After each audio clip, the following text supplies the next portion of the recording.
Hi and welcome. I am Katarina and this is my channel, your place for card making, creative inspiration and a little extra sparkle in every project. If you enjoy my content, please subscribe and turn on notifications so you don't miss any future videos. Let's jump into today's project. Hi guys, so it is the 5th of May today, which means that we are back with another lovely fancy fold craft challenge for you. This month we are going to create a double pop-out gatefold card.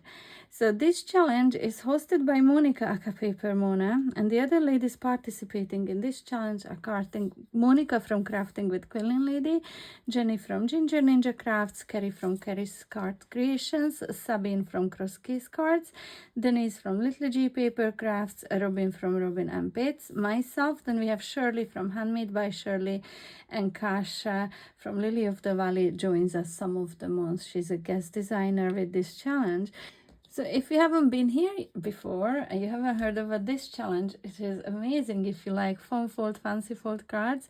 So each month we have a certain fun fold card to which we create our own tutorials, and it is so amazing because we have the same task, or we have the same fun fold to work with, yet all the makes turn out so different. So I cannot wait to show my double pop-out gatefold card with you.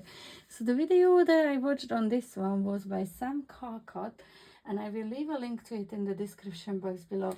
And I'm actually going to use her measurements as well.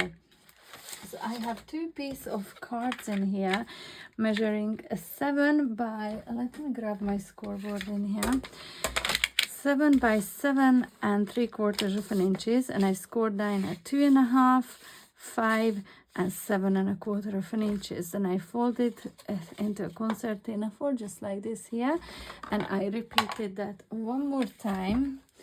Exactly the same fold, but I'm going to turn it the opposite way. I'm going to take this half-inch section to glue these two together. So this is what the card base will look like. Now I'm going to make my card a 40th birthday card, but it is to be travel themed. So what I've done, I've taken a paper pad which I've had in my stash for such a long time. And I thought this was perfect to start using. This is Brave, Free and Wild as the Sea from Craft Sensations. So I would have gotten this from the range quite a while ago. I have used a few pages of these, but there's still quite a lot left. I do love the colorway of this paper pad. So this is what I used for my mats and layers. So for the 4 mats on the outer 2 on either side, I've used for the larger mat, it is this card that I used. It's lovely, like water reflections, and then this really abstract waves and all I use for the top part. So this one here measures 2.25. So the larger mats measure 2.25 by 6.75 of an inches, and then the smaller ones measures 2 by 6.5 inches. And these are gonna go onto these 4 sections in here. And then for these 2 sections, I have just this lovely, it's like little sailboats on it. I'm not using mats and layers for this one. This is actually the flip side of these wavy patterns in there. So this one measures 2 by 6.75 of an inches, and I have 2 of these. And then from the same, this watery one, I've got 1/4 of an inch by 6.75 of an inch, and I'm going to glue it in there. I'm just going to glue this down super quickly. I have some mats and layers prepared to decorate this now. So I worked with squares. The video tutorial that I watched in which Sam was creating her card, she used heart-shaped instances, so you can really use anything that you want in here. But the example that she showed, that she had prepared on, I think maybe on a live video, it had squares on it, and I really like the idea because this just makes it easy for everyone. You can create this without using any specialty dies, so I really like that. So these I have 4 of, where the largest one measures 2 by 2 inches, and then 1.75 of an inches for the same one as I used on the mats for all those 4 panels, and then the smallest one again 1.5 inch square. and I lost one. There we go.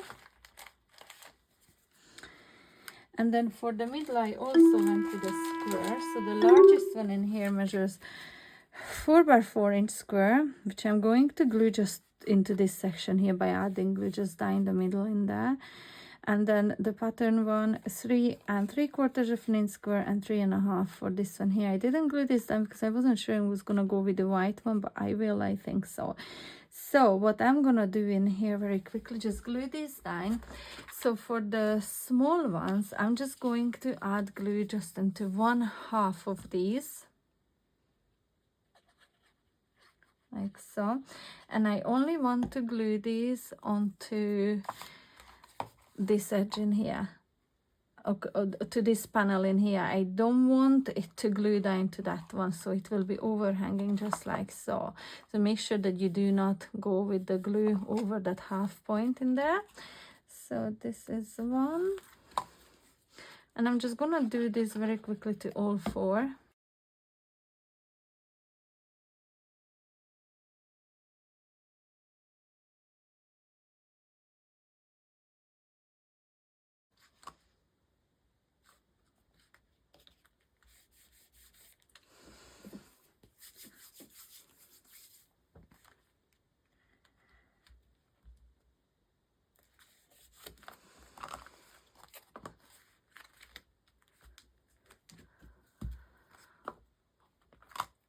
And now for the larger squares, I'm just going to add my glue just down along the middle of this here.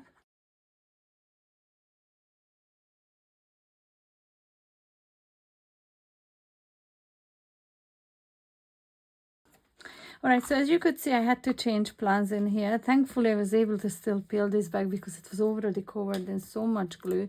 And I have just cut another piece to the same size from a same paper pad. And the reason I had to change this to a smaller one because the card with the 4-inch square wasn't closing over as it should. Now I could have added it in this orientation, there wouldn't be no problem, but I just wanted really the diamond orientation as I have on those 4 pieces. So I'm going to glue this down first of all, and now I know that it closes over perfectly like so. So this one in here measures 3 1/4 of an inch square. This one, the pattern one, a 3 inches square. And then I have another white one measuring 2 3/4 of an inch square. So I just had to quite reduce this in size.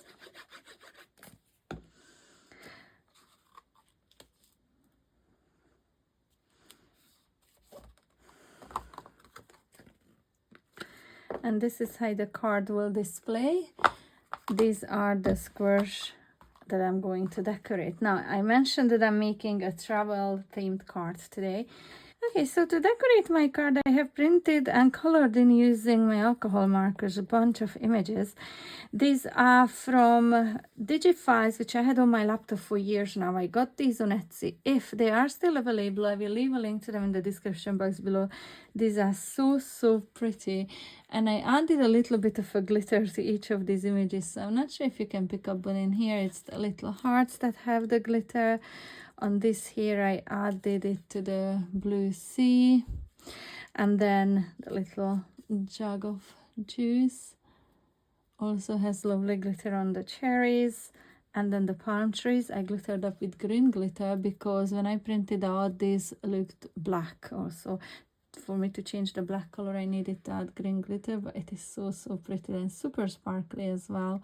So these are all beautiful images. As I said, if still available, I will leave a link to them in the description box below. My plan is, I didn't color in these ones in here because I thought I had a lot more than what I already will be able to use on this card.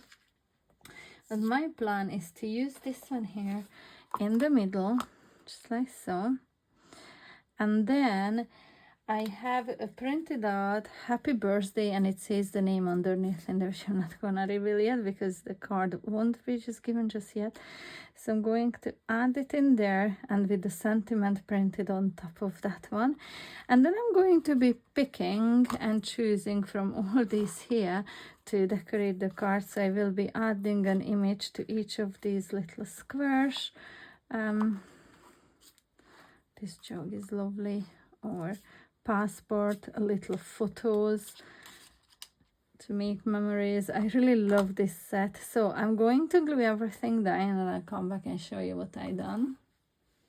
Okay guys, so here's the card finished. I have added those lovely images, one in the middle as well, and I've added a lovely signpost in there. And in there, one of my favorites is the plane with the trail. I'm leaving a love heart. How gorgeous is that?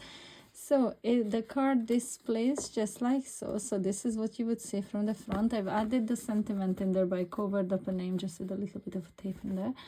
Just I don't want to reveal it yet. But yeah, I do have still a lot of images left over, which I haven't yet decided. I might use some of these on the back, or I will decorate the box that the card will be going in. Now this folds down into 5 by 7 inch, but it's quite bulky, so I will be making a box for it, but you can definitely get away with a bouncy envelope for this one as well. So I really hope you enjoyed this tutorial. Please make sure you go over to all the other ladies channels in this collaboration. All of these will be linked in the description box below, as well as our Facebook group where you can share your makes. Or if you are sharing on social media, if you use the hashtag, if you share anything relating to our fan folds, we would love to be able to see what you're sharing. Thank you so much for joining in. Make sure you subscribe to all these channels, hit the notification bells, leave comments and likes. It really helps us get seen on YouTube. And I can't wait to see you back with my next one. Until then, bye! Thanks so much for watching. Be sure to subscribe so you won't miss my next video. And in the meantime, feel free to click on these rectangles for more creative inspiration. Until the next time, see you soon. Bye!